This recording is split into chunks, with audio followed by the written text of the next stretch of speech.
to stop it and start it because YouTube can't take like a 50-minute download. It'll take forever and my computer will blow up. It'll just happen.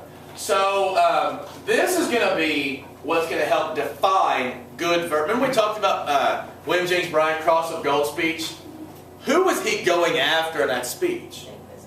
Yeah, big business, specifically their support of what idea? The Cross of Gold speech?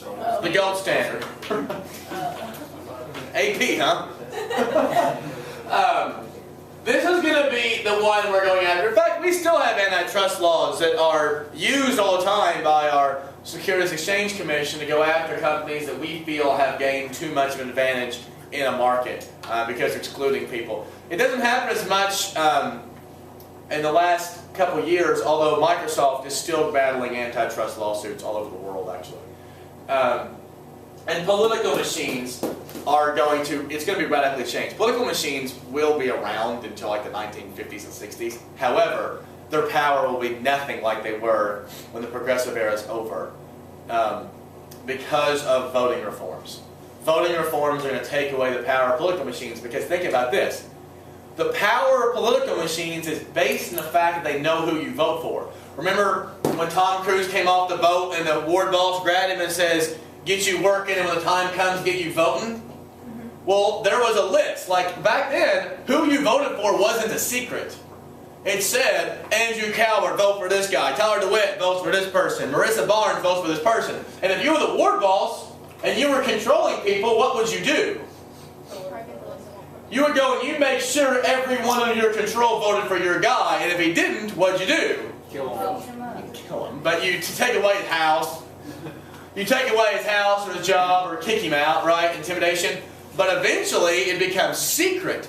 And if it's secret, did you vote for my guy? Of course I voted for your guy. We're good. He has no ability to find out, right? Secret ballots are going to take away his power. And political machines are going to be reduced. And hopefully power will be given to the people.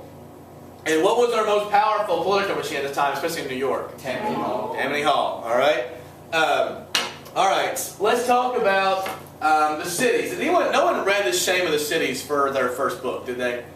The Shame of the Cities was another work done by a guy named Lincoln Steffens. And what he did,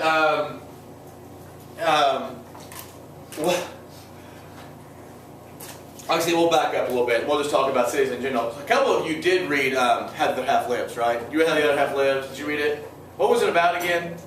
Tenements in New York City. Did you read it too? Okay, yeah, the tenements in New York City specifically, and you saw some of the pictures of those tenements, and it was filthy. And people, I mean, millions of American people came over, and several went back. Like 27 million people came to America. 11 million went back to where they came from because of the horrible living conditions. It's always about horrible living conditions. But this is going to be another thing. Again, this is government going after trust. This is government changing its laws. This is government changing cities. And the results of this increased amount of government was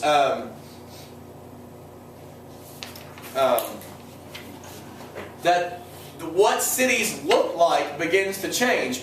In fact, what's going to be the expectation of government? Remember, before this, you didn't expect the government to do much for you, right?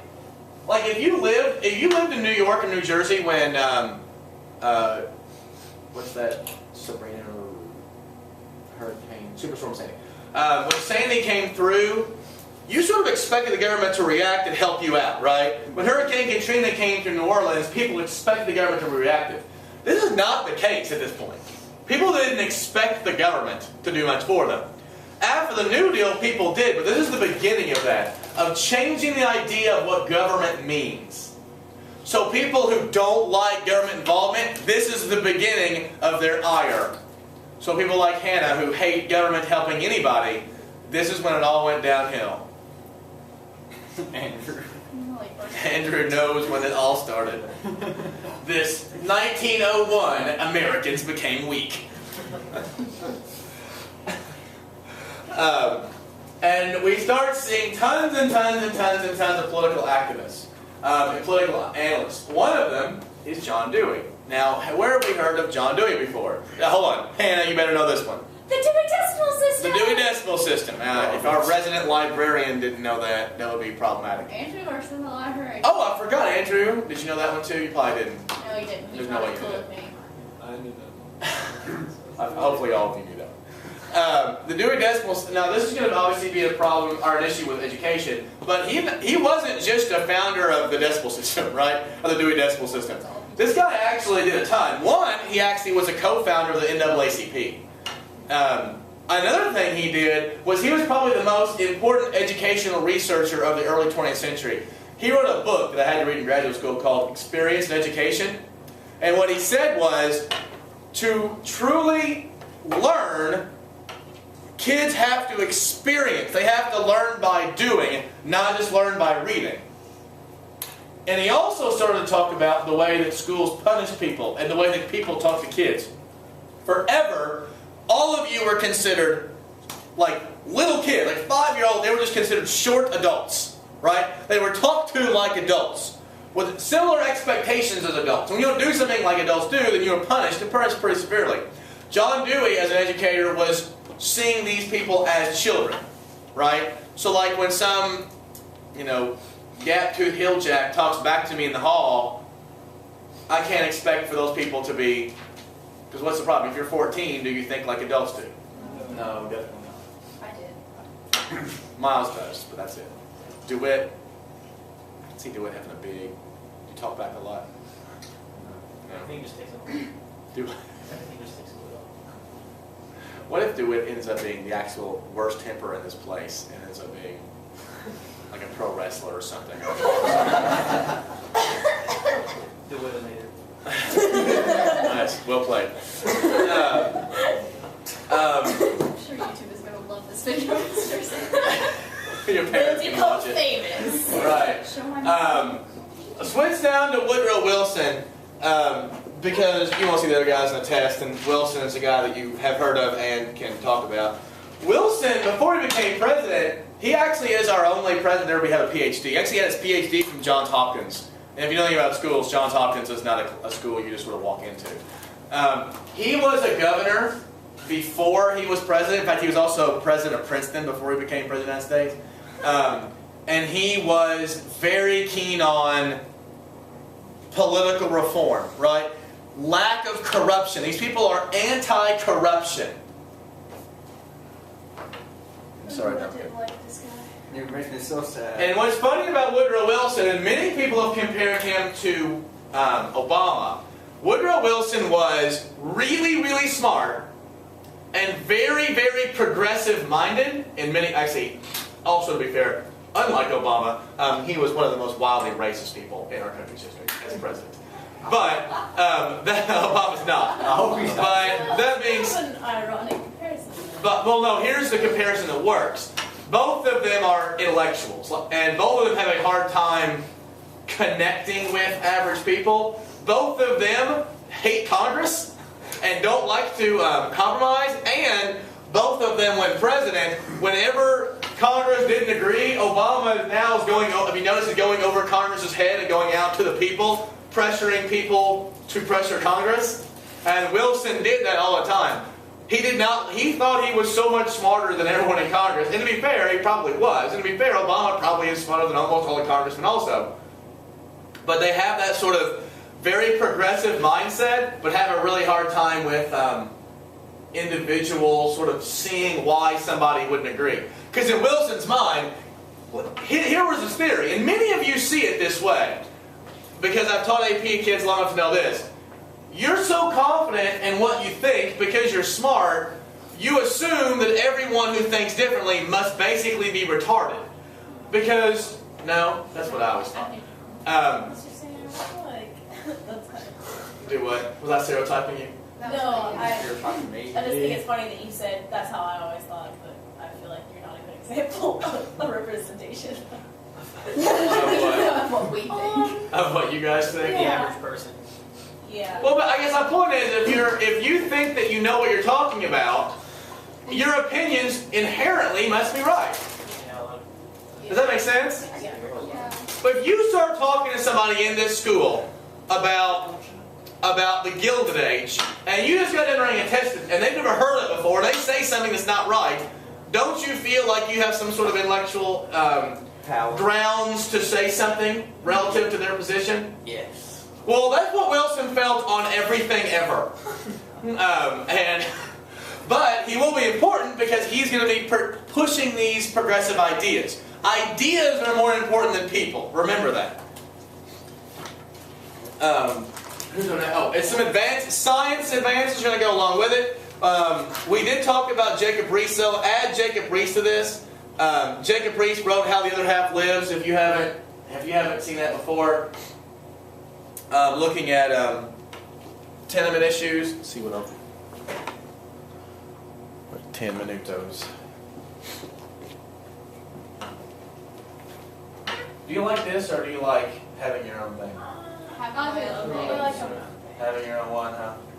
All right. You can take out the gap in the middle. Do what? You can take out the gap in the middle. I don't know why I said that. So we talked about Riis. We've actually talked about Lloyd before. Can anyone remember? I'll let you hold Escobar if you can remember who Henry Lloyd was. He wasn't he anti-slave? He wrote a book called Wealth Against Commonwealth. It was a WASP book, wasn't it? It was a what? Was it the WASP one that was all about, or was it the different one? No, this guy's like, the reason the world is bad is because of trust. In fact, he's going to, I think it's no, it's He's very smart man. Riis, all these guys, but he and Riis are more famous. They are pushing for change because they are highlighting what's going wrong. In fact, we're going to talk about muckrakers in a minute, and that's what they did.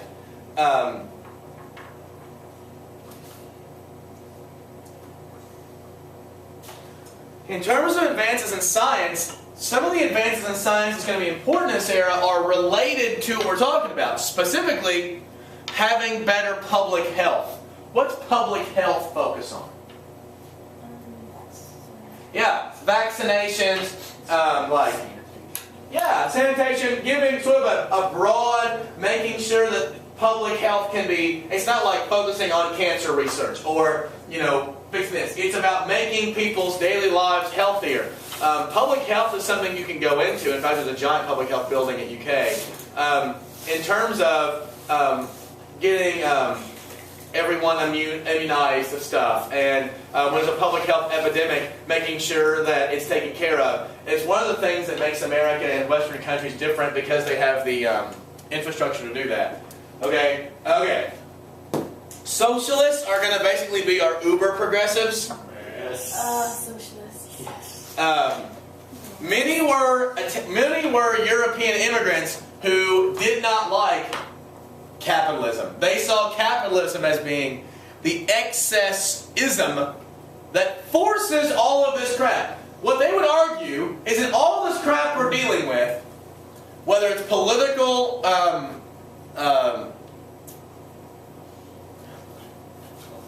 corruption, trust, all of it, in the end comes from capitalism and people who have or desire money relative to other people. And so our socialists are really trying to change everything. So you said they were immigrants. Why did they come over here if they didn't want capitalism? Because They don't have jobs. Whatever. no, in Europe, the capitalist system was more detrimental to the average person than even in America. But it was different. It was different. Many of them came over and didn't know what it was going to be like too. You got to imagine they didn't have the internet, so they can't Google what's it like to be in a tenement relative to our crap holes over here. But a lot of them, especially Italians and then Central Europeans, are bringing over ideas of socialism.